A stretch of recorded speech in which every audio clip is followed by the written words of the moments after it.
Hello, BookTube. It's Louise, the Big Head Bookworm. Love to see you. Hope you're well. Hope you're having a good day, wherever it is you are and whatever it is you're doing. I hope you're having a good time. Just thought I'd pop in and say hello.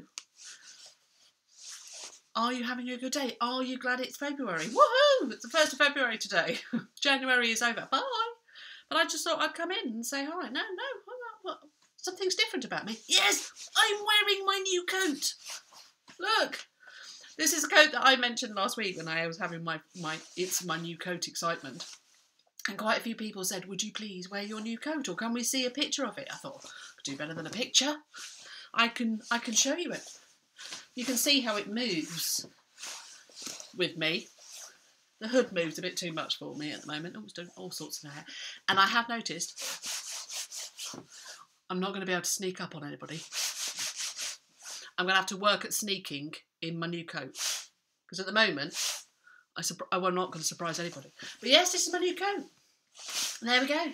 It's black. Did I tell you it was black? Look, and now to do that, look, proper length, everybody. I was amazed and just thrilled by everybody's reactions to my new coat in the comments last week. And people saying, how many other people have problems with coats?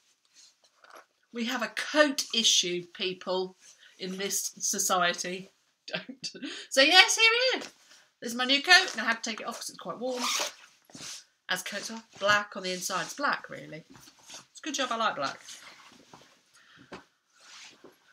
It's available in a range of colours, madam. I like black. So there we are. There's my new coat. I thought I'd come along in my new coat because people said they like the idea of that. And there we go. There we go, people. And it's February. Woohoo! January. It's not that I don't like January, but I think we had a lot of January this year. I think there was more January than any of us had bargained for. And it's lovely that we're now in February. Woohoo! So yes, so we're going to kind of get that feeling. It started with snow. But I say snow. Oh, excuse me. It was kind of a little, well, it was about 4 flakes in the air. It led to me and the husband having a 5-minute earnest discussion as to whether Benedict should cycle to school in the snow. We are really very ridiculous. We live in the east of England and we have such a mild climate. It's the driest part of the country. What's it done to my hair? And I mean, let's be honest, our weather is a complete national obsession. That isn't a weird characteristic. You know, people characterise the British as being obsessed with weather. It's not. It is an absolute national obsession. I do think, though, it is the kind of icebreaker that with every conversation you can say, oh, it's chilly today, or oh, it's warm today, or oh, it's mild today. I mean, there's always something you can talk about with the weather.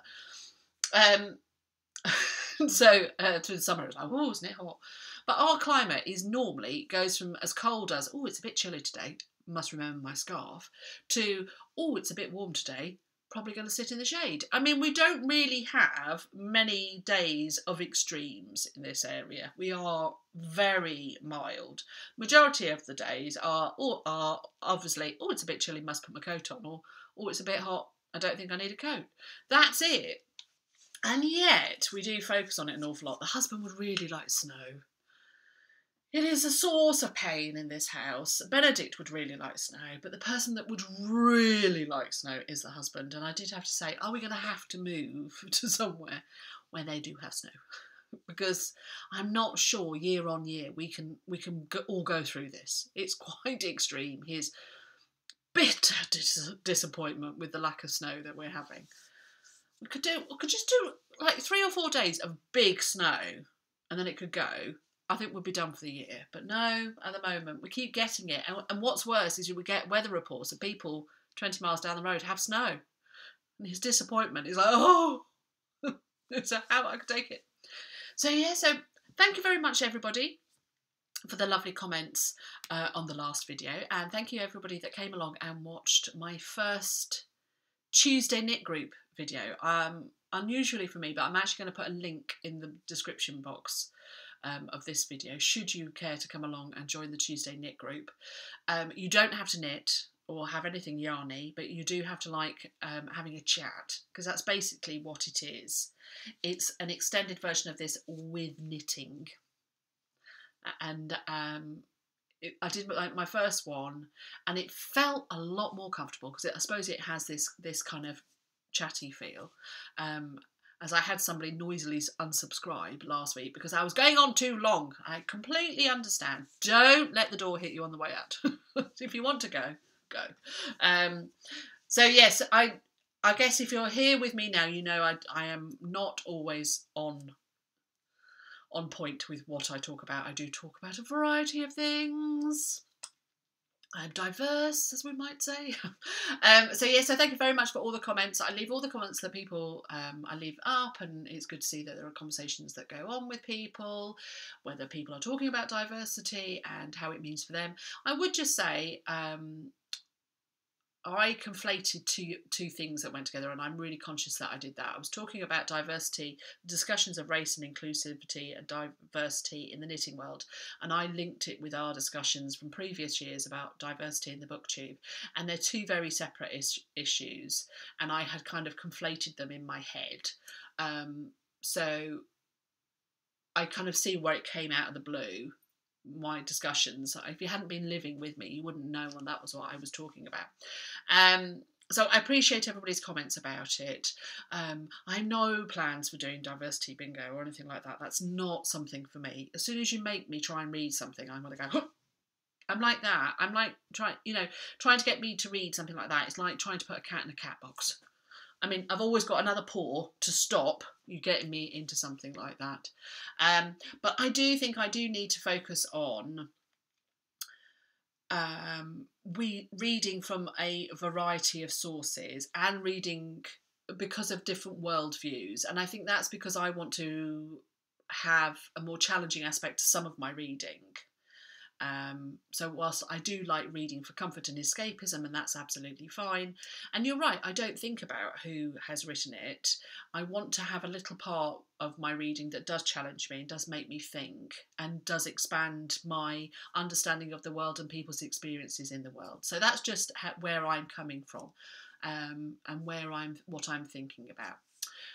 So yes, that's what I'm going to say for that. So thank you very much for everybody. And so here we are. We are February the 1st. It's Friday. That must mean, yes, it's Friday Reads. It's Friday Reads. It's Friday Reads. I can't think of anything to say. It's Friday Reads. Yes, it's Friday Reads. So hello everybody. Welcome to Friday Reads. This is a video where I talk about the books that I read last week and what I am planning to read next week that I won't get to. That seems to be the theme. I say I'm going to read something and I don't read it. I read something completely different. So I finished a book. I finished two books. Where did that come from? I finished two books last week, and one of them, you'll be like, what? You haven't. I know. Are you ready? Are you ready? Yes, I read this. I read The Well of Ascension by Brandon Sanderson. Yes, 2 days. See, I wasn't that well. So Benedict, my 10-year-old son, had a little kind of cold, which he very lovingly gave to me, because he does like to share. And he shared it with me, and it made me feel a bit grim for 2 days. Not ill enough that I couldn't do anything, but ill enough that I didn't want to do anything. Could have probably done it, I just didn't feel very well. And the husband very nicely went, "What a bed." And so I did. So I went to bed for 2 days, basically. Well, I went to bed Saturday and lolled around Sunday. But I was in the mood for reading, and I wanted something that was going to completely take me away from myself. So I wanted some sci-fi or fantasy. In my head, I had sci-fi, but this is much more of a fantasy read. And I looked over to the bookshelf downstairs, and there was this sat there, and I thought, right, I should pick that up. Picked it up, started it. This is the second in the Mistborn trilogy. This is Mistborn Book 2. The first book is called The Final Empire, which always makes me feel of the final countdown. Come on, everyone. It's the final countdown.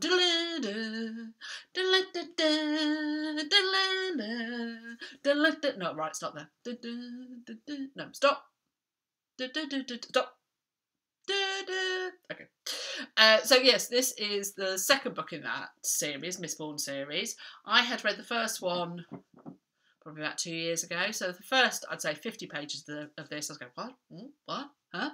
Couldn't remember at all, but then you get back into it, and there's a lot of it to get back into. So I read this for 2 days, and it was very good because it was long enough that I could just sink into it and read it.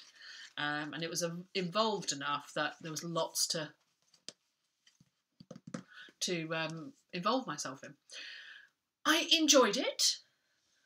I'm not going to continue with the series. I haven't got the third one, which I can't remember what it's called.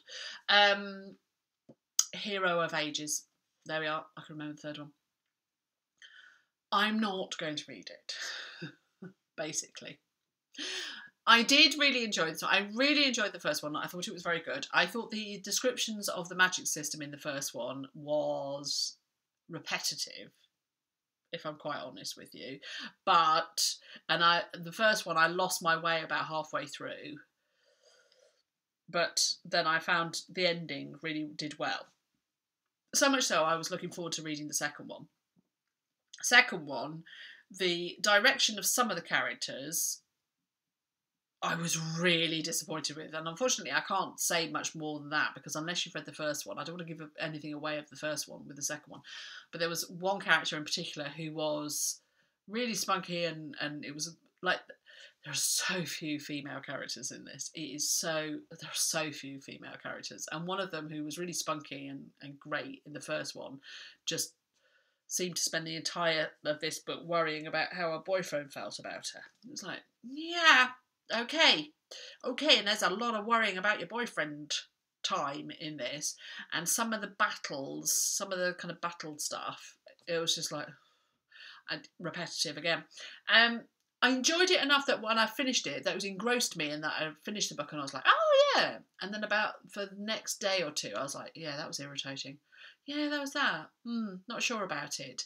So it did what I needed it to do, in the fact it made me took me away from feeling grotty, but I'm not interested enough with the conclusion to carry on and devote myself to another book like that. If it came and fell onto my lap and I had nothing else to read, then yes, I would read the last one. But it didn't strike me as that marvellous myself. There's so much more out there that I want to read rather than devote myself to that. And there is the whole argument about how you feel about Brandon Sanderson himself, which I'm not going to go into, but there is some stuff about him that I'm not comfortable about.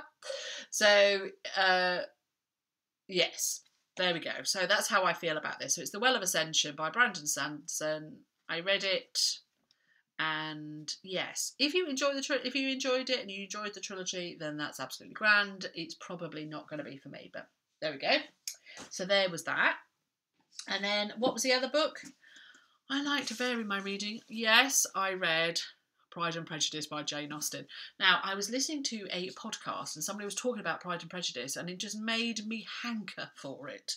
I had the book longing, where I was like, oh, I need Elizabeth Bennet and I need Fitzwilliam Darcy in my life. This is one of my favouriteest books of all time. I reread it, and I listen to it, and I watch all the adaptations. I love it.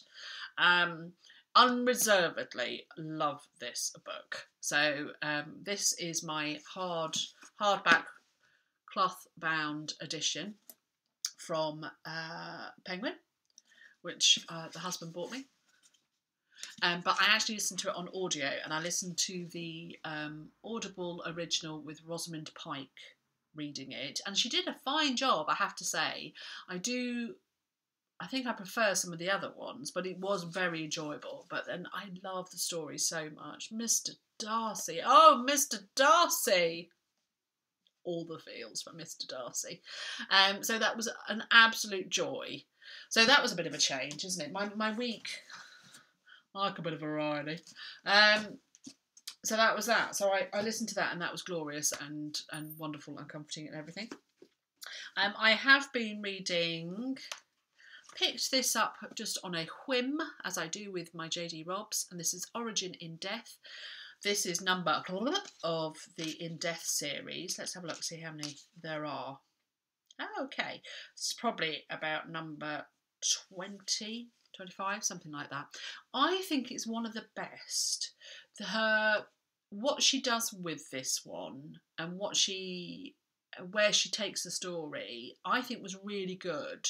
So this is a paranormal crime book is a futuristic crime book set in New York in 2060 with Lieutenant Eve Danis and her husband, Rourke, and she's part of the New York Police Department. She's lieutenant, the murders and the homicide department, and this is a really good one. The banter and the quipping is really good in this one, but where she takes the story, I think is one of the best, actually. So this is Origin in Death by JD Robs. I do recommend starting at the beginning of this series, and that's Naked in Death, and working your way through. I do recommend that, although I think you can mix them, but yeah.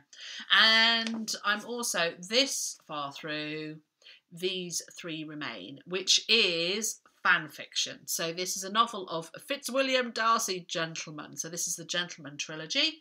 This is the third book in the Gentleman trilogy. I have read and have downstairs the first two, whose names I can't remember. Does it say here? Yes, the first one is called An Assembly Such as This, and the second one is called Duty and Desire. So this is published fan fiction by Pamela Aden. So it's Pride and Prejudice fan fiction, and so it's Pride and Prejudice from the point of view of Fitzwilliam Darcy, and it's great. I love it. And I just picked up the last one. The first two books are from the beginning to Huntsford. So that's two big books, two decent books to do all of that. And then the third book is from Huntsford onwards to the end. So it does crack. It's a decent size, but it does. You can crack through it at an easy pace, which is what I'm doing. So I'm reading. So Pride and Prejudice, I've read it, and now I'm reading it again from Fitzwilliam Darcy because, oh, Mr. Darcy. That's why I'm spending the week going, oh, Mr. Darcy. And that's it. That's all I'm reading. What am I listening to on the old Audibles? I'm listening to Rising Strong by Brené Brown. Having read, yes, Rising Strong by Brené Brown. And I've also downloaded Murder on the Orient Express by Agatha Christie, Natch, but it is a cast ensemble piece from Audible because they had a sale on 2 for 1 this week. And so I used my credit to get that because it's an ensemble cast piece. So I thought that would be quite fun to listen to.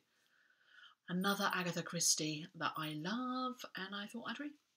So there we go. That's it. That's it. I have a new book. I bought a new book at the supermarket.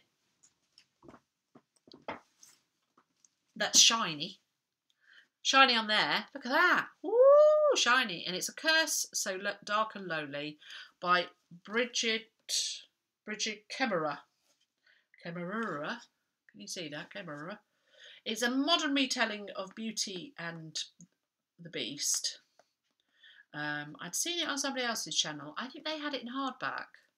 Has it come out as a hardback edition in the United States of America? And then I saw this paperback. There we go.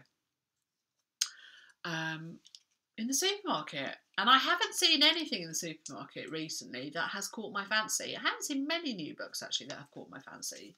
But this one I saw, and I think it's partly the cover, but also just kind of it's YA and a bit different, and I thought I'd give it a go. I know nothing about it. I know nothing about her or about it. I do know the story of Beauty and Beast. So that'll be quite fun. So I shall read that at some point. I don't think it's going to take me too long. But it should be good. Anyway, there's that. Put that there. And that's it. That's it, friends. Let's see how we're doing. Yeah, that's going to be it for today, I'm afraid. I think we're going to move on. So, yes. Any plans for this weekend? No. No, none whatsoever. Might have to get Benedict a new bicycle helmet. That's exciting. Anything else? Well, we're just gonna be excited the fact it's February. That's what we're gonna do. We're going to not worry about the fact it's not snowing here, and we're going to be excited about the fact it's February. And yes, there we go, BookTube. I hope all is well with you, and I look forward to speaking to you again sometime. Let's do this again.